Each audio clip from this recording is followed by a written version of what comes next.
This is the first video I'm doing since the incident. Ironically, I had done one on March 23rd, posted that day on what to do if you ran into illness or injury. The right attitude towards it.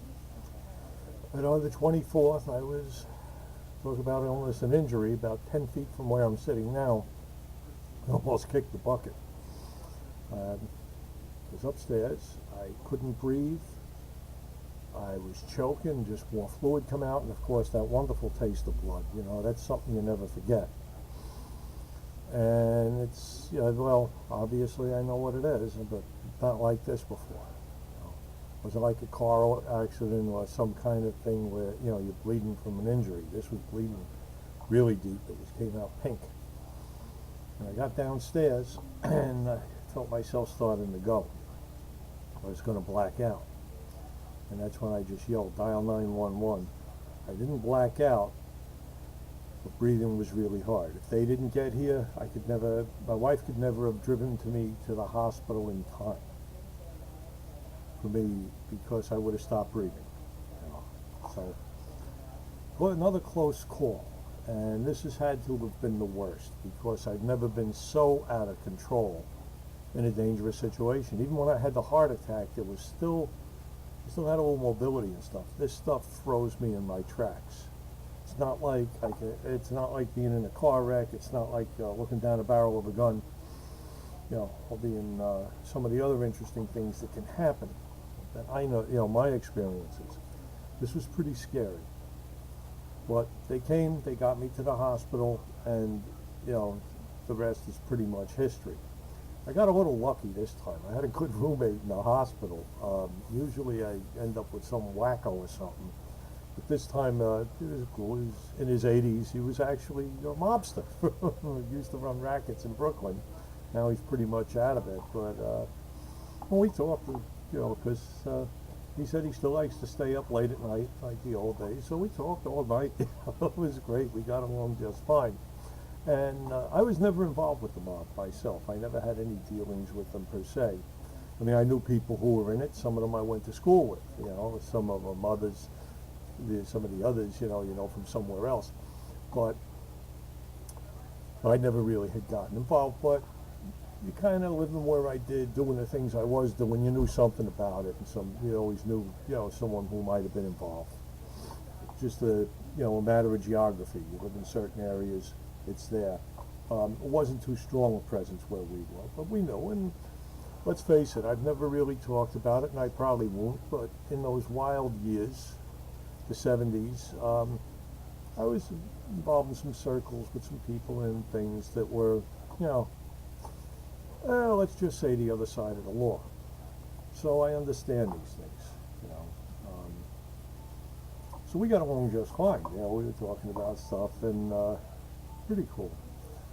And that's the thing. When you're in a bad situation, even, you'll find someone that makes it tolerable. The point is, as I said in the thing the other day, the video, with illness and injury, you got to do it the same way. And when you run into real trouble, the secret is know when to call for help. Do it before it's too late. I'm thinking of it now. I had enough sense while I was still losing my breath to yell to get help, because I couldn't have called for it myself.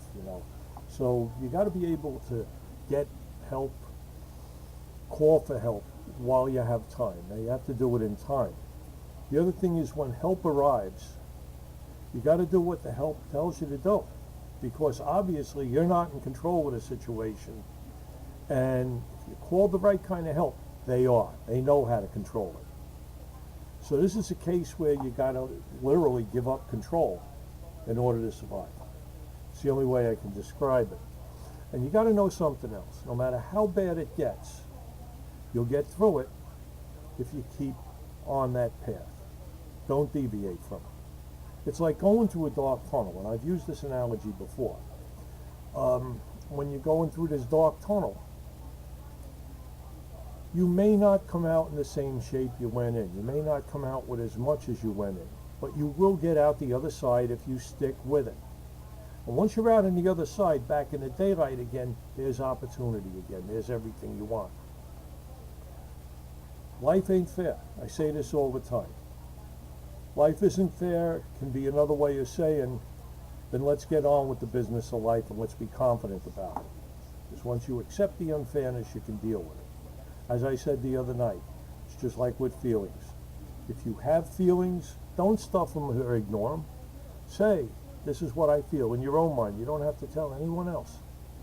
But admit you feel them, because when you do, you can deal with them. When you don't, they deal with you. And just know you're going to get through it. Now, a lot of people have to look for a reason to live. But if you're on the right wavelength, you already got your reasons. You don't have to look for one. Okay? You don't have to look for one. Know this. It's like the Habermas itself said. You know, the guy who's injured, the crippled guy can still ride a horse. The guy who can't hear can still fight. You can still do something. You just might not be able to do everything. And deal with that. It doesn't make you less of a person. All it does is limit the range of opportunities for you. That's all. Me, I'm going to try and study a little science now. They have these science courses for non-scientists that I'm looking into. Because, despite everything else, life goes on. I don't know exactly what new limitations I'm going to be feeling. I know there's some things I got to do that I hadn't been doing. But that's with anyone with these things. You know, you've got to basically make the necessary changes. Remember, the only time you're totally useless is when you're dead. And the idea is not to be dead. There's a lot you can do. So I'm sitting here, I mean, mentally I'm feeling pretty good. Physically, yeah, I got the stuffings knocked out of me by this thing. You know, I guess it's going to take a while. I see the cardiologist soon. I'll get the full lowdown on what more changes I got to make. It's scary.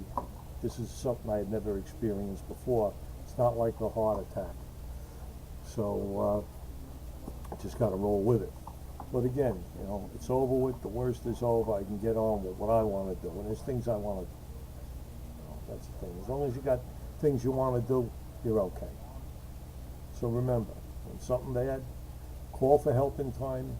Let the help take charge. You just go with it. And when it's time for you to do something, you do what you have to do. You may not like what you have to do. Sometimes you might not want to do it. But if you don't do it, you're the one's going to suffer for it. And remember, when you do it, things go right. There's always opportunity for you. There's always a chance for more life. It's a big universe out there. There's a lot of things you could want. So I'm going to just leave it at that. Hang in there. This is Uncle Thor signing out.